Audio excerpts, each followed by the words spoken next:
Bonjour, c'est pour moi un grand plaisir d'accueillir mon ami et collègue Jean Asselborn, ministre luxembourgeois des Affaires étrangères et européennes, de l'immigration et de l'asile.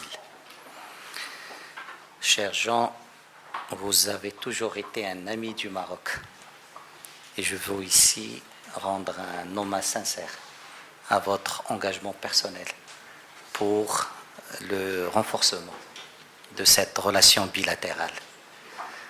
Durant vos différentes visites au Maroc, à chaque fois vous avez apporté un plus à cette relation bilatérale et nous sommes aujourd'hui très heureux de cette nouvelle opportunité.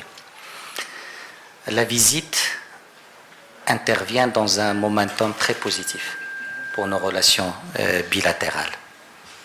Des relations qui ont toujours été amicales, des relations qui ont toujours été orientées vers la coopération et des relations qui ont été toujours empreintes d'un esprit de sérénité et de compréhension mutuelle. Aujourd'hui, la volonté, c'est de leur donner un contenu solide à deux niveaux. Au niveau de la concertation politique, et je pense que nous nous concertons souvent sur beaucoup de sujets. Nous nous sommes vus à New York le mois dernier. On a eu des entretiens téléphoniques à plusieurs reprises et on s'est rencontrés en marge de plusieurs réunions. Donc il y a une pratique, une tradition de concertation sur beaucoup de sujets. Et sur beaucoup de sujets, nous partageons la même vision, fondée sur les mêmes valeurs, sur les mêmes intérêts pour la paix et la stabilité régionale et internationale. Dans le cadre de cette concertation, je pense que nous avons aussi créé une pratique de soutien réciproque concernant les candidatures. Et là, je réitère notre soutien à la candidature du Luxembourg pour le mandat de membre non permanent au Conseil de sécurité, je pense 2030-2031 pour vous. Et en contrepartie, 31-32, et on vous remercie pour votre soutien à notre candidature pour le Conseil de sécurité aussi 28-29 pour le Maroc. Donc, le volet concertation politique, soutien dans les organisations régionales et internationales, quelque chose qui est mis en place aujourd'hui. Le deuxième volet qui est très important, c'est le volet économique. Et là aussi, je pense, on a réalisé beaucoup d'avancées. On se prépare à accueillir son Altesse Royale, le Grand-Duc héritier du Luxembourg, à la tête d'une mission économique les 10 et 13 octobre. Ça va être la troisième mission. Après celle de 2015 et de 2019.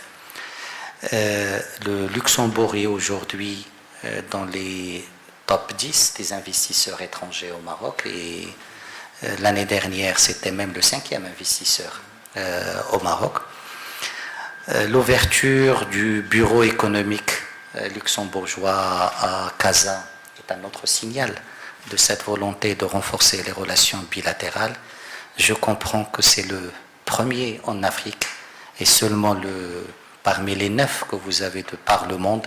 Et ça, c'est un signal aussi de cette volonté de faire du Maroc cette plateforme économique, cette plateforme d'investissement et de commerce du Luxembourg vers le continent africain. Je pense aussi que la position de Luxembourg sur des questions importantes pour le Maroc comme la question du Sahara renforce le momentum aujourd'hui de nos relations bilatérales. Nous apprécions cette position constructive, cette position positive et cette position qui aide les efforts menés par le secrétaire général et son envoyé personnel. Donc aujourd'hui, on a ce momentum à la fois par rapport à un renforcement des concertations politiques, un renforcement du contenu économique de la relation, mais aussi par rapport à cette à cette expression de la position du Luxembourg sur la question du Sahara marocain, qui ouvre des perspectives très prometteuses pour nos relations bilatérales et qui fera de cette visite un moment important de nos relations. Donc encore une fois, cher Jean, c'est un plaisir de te recevoir et surtout merci pour tout ce que tu fais pour le renforcement de cette relation bilatérale. Merci. Merci beaucoup, cher Nasser. Vraiment, ça s'est fait en quelques semaines et je te remercie, Nasser. Et comme tu l'as dit, la semaine prochaine, donc, il y aura cette délégation luxembourgeoise ici au Maroc, emmenée par le grand-duc héritier. Et donc, avec le ministre de l'économie, des gens qui représentent l'économie luxembourgeoise, et effectivement, ce bureau de promotion qui a été ouvert, nous on dit Casablanca, je suppose que ça c'est Casa, donc c'est très important pour nos relations. Personnellement, c'est très difficile à expliquer en quelques phrases ma relation en tant que ministre des Affaires étrangères avec le Maroc. J'étais plusieurs fois ici, et déjà, je pense, la première visite, ça doit avoir été en 2004-2005. Et donc, j'ai vécu un peu votre évolution. Bon, j'ai essayé d'expliquer un peu à Nasser donc la mentalité européenne et la situation dans laquelle l'Europe se trouve actuellement.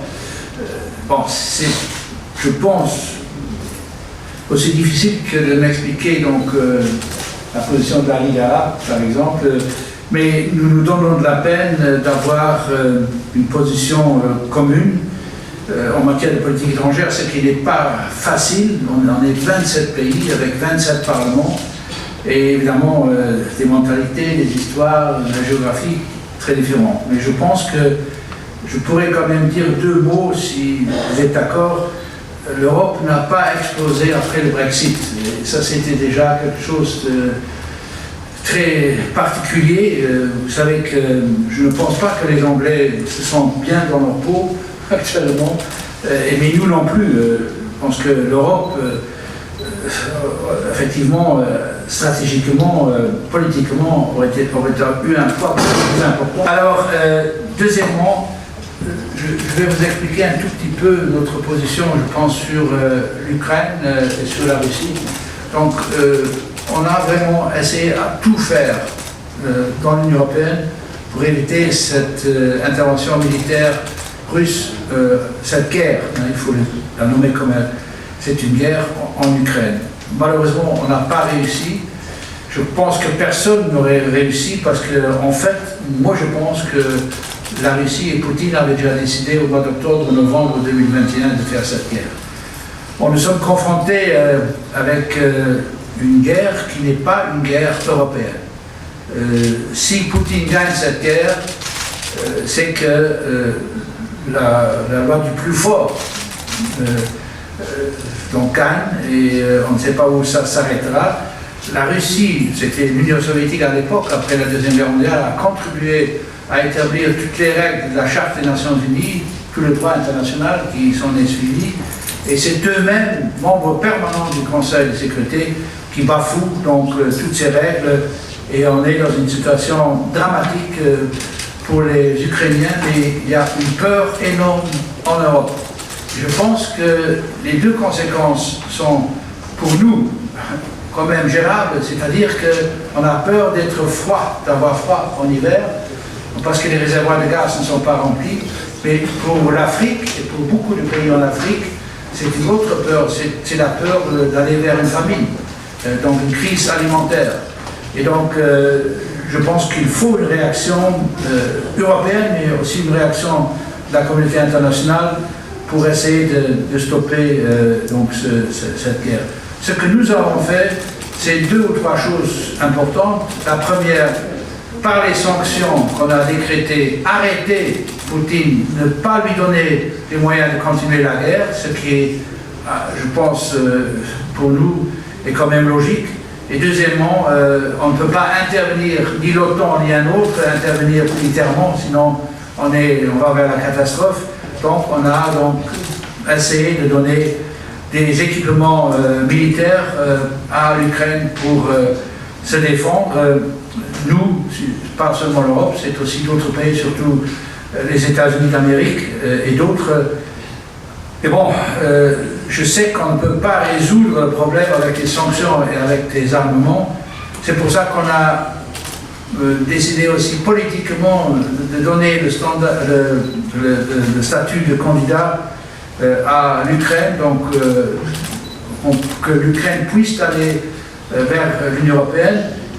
Tout ça, c'est aussi, ça prend du temps et c'est à moyen terme, mais nous espérons vraiment, avoir, comme disent les Anglais, window of opportunity, donc le moment où vraiment la diplomatie puisse répondre, parce que c'est une peur en Europe, et je crois même au-delà de l'Europe.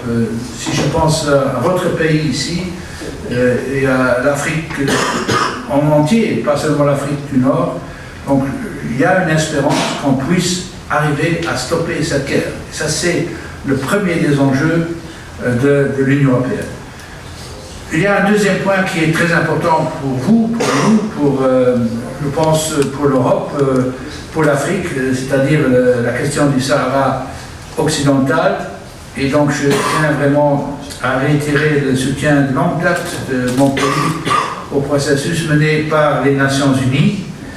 J'ai vu souvent, donc mon ami Taïeb Fassi, et toi, Nasser, tu étais très impliqué, tu étais chef de cabinet, donc vraiment, je connais cette histoire, et nous saluons donc Stéphane de Mistura, maintenant a été nommé pour toute son expérience, pour essayer de trouver des solutions, et donc nous considérons que le plan d'autonomie présenté en 2007 comme un effort sérieux, crédible du Maroc et comme une bonne base pour une solution qui pourrait être acceptée par les parties.